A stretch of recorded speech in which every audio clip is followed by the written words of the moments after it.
কিভাবে কেমন করে বলবো জানি না, খুব হাসি পেতে আছে তাই বলতেও পারতেছি না। মুরাদ ভাইয়ের একটা অভিনয় দেখলাম যে ফেসবুকে যখনই আমরা একজন বন্ধুর বাড়িতে যাই তখনই বলে আসি, ভাই দাওয়াত রইল, চায়ের দাওয়াত, আসেন ভাই, আমি আসলাম, আপনি কিন্তু আসবেন, এভাবে বলে আসি, তাই না?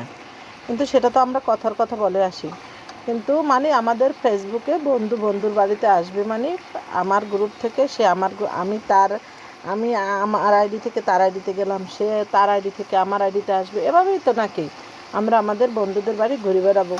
কিন্তু মুরাদ ভাই যে নাটকটা করলো রে ভাই, অনেক মজা পাইছি, কারণ নাটকটা দেখে, অভিনয়টা দেখে খুবই ভালো লাগছে। কীভাবে করলো, সে বলতে আছে আমার বাড়ি যাইও, তখন কী করলো, সে তার ছেলেকে নিয়ে মিষ্টি নিয়ে 2 কেজি যাচ্ছে তার ওই যে বাড়ি দাবাত পাইলো, বেয়াই বাড়ি মনে হয়, সেই বেয়াই বাড়ির উদ্দেশ্যেই গেল, যাইয়া ফোন দিল খাবার রক্ত দুপুরে। ও ছেলে আর বাপে দুজন যাইতে যাইতে রাস্তার ভিতরে কী করতেছিল, বুদ্ধি করতেছিল আর বলতেছিল যে, এই তুই খাবি গরুর গোস্ত 2 কেজি, আমি খাবো 2 কেজি, 4 কেজি গরুর গোস্ত যদি খাই তাহলে কিন্তু আমাদের হয়ে যাবে, 4 কেজি গরুর গোস্ত খাইতে পারলে আমাদের কিন্তু কাম সারা।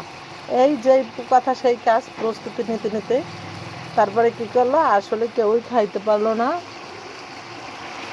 খাওয়ার হইলো না। কেন খাওয়া হইলো না, কিন্তু যাইয়া দেখে সে বাড়ি গেটে তালা মারা, এবং জিজ্ঞেস করলো, কিরে, ফোন দিয়ে আবার জিজ্ঞেস করতেছে, দাওয়াত দিয়ে গেটে তালা মাইরে কই গেলেন?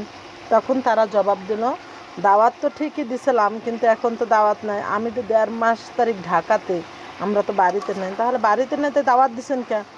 ও তো আমি ফেসবুকে যাইয়ে বলে আসি যে আসো।